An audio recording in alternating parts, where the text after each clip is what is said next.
കഴിഞ്ഞ 5 വർഷം പ്രാദേശിക സർക്കാരുകളെ നയിച്ച വനിതാ നേതാക്കൾ തങ്ങളുടെ അനുഭവങ്ങൾ പങ്കുവച്ച് നേർരേഖയിൽ എത്തുന്നു.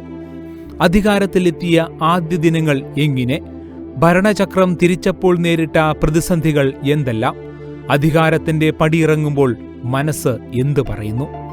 തലശ്ശേരി നഗരസഭാ ചെയർപേഴ്സൺ ജമുന റാണി ടീച്ചർ, തൃപ്പങ്ങോട്ടൂർ പഞ്ചായത്ത് പ്രസിഡന്റ് സക്കീന തെക്കേയിൽ, കുത്തുപറമ്പ് നഗരസഭാ കൗൺസിലർ സുഷിന മാറോളി എന്നിവർ നവംബർ 29 ശനിയാഴ്ച രാത്രി 7 നേർരേഖയിൽ മനസ്സ് തുറക്കുന്നു.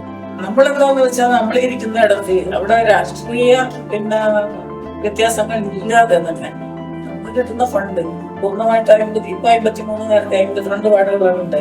അവർക്ക് എല്ലാവർക്കും കൃത്യമായ ബോധ്യമുള്ളവർക്ക്, അതായത് ഇപ്പം പ്രത്യേക പാർട്ടി അവരുടെ സ്വാർത്ഥ താല്പര്യത്തിന് വേണ്ടി വിനിയോഗിക്കുന്നു എന്നുള്ള തരത്തിലേക്ക് ഒരു കാര്യം കൊണ്ടുപോയില്ല. അവരെയും കൂടി നമ്മൾ എന്തെടുത്തു, നമ്മുടെ കാര്യങ്ങൾ നമ്മൾ അറിയിക്കാം അവരെ. പലപ്പോഴും നമുക്കങ്ങനെ ഷൗട്ട് ചെയ്തോ അല്ലെങ്കിൽ അങ്ങനെയൊന്നും അല്ല നമുക്ക് എതിർപ്പുണ്ടാകുക. അവരുടെ ഭാഗത്ത് നിന്ന് എതിർപ്പുണ്ടാകുന്നത് അങ്ങനെയല്ല, വളരെ നയപരമായി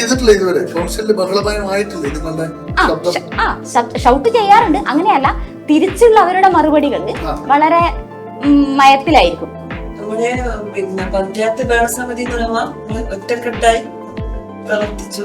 പിന്നെ അതിൽ രാഷ്ട്രീയം ഒന്നുമില്ല. പക്ഷെ ഞങ്ങളെല്ലാരും ഒരു മാലിക്കോത്ത് പോലെയാണ്. പിന്നെ അതേപോലെ ലീഗ് അങ്ങനെ ഗ്രൂപ്പീസായിട്ടൊന്നും ഉള്ള ആളുകൾ നമ്മുടെ ഭരണസമിതിക്ക് ഇല്ല. അല്ല, അത് പിന്നെ ലീഗിന് ഫസ്റ്റത്തെ 1.5 വർഷം, പിന്നെ കോൺഗ്രസിന് 2 വർഷം, പിന്നെ ലാസ്റ്റ് ലീഗിന് 1.5 വർഷം. അങ്ങനെയായിരുന്നു ധാരണ.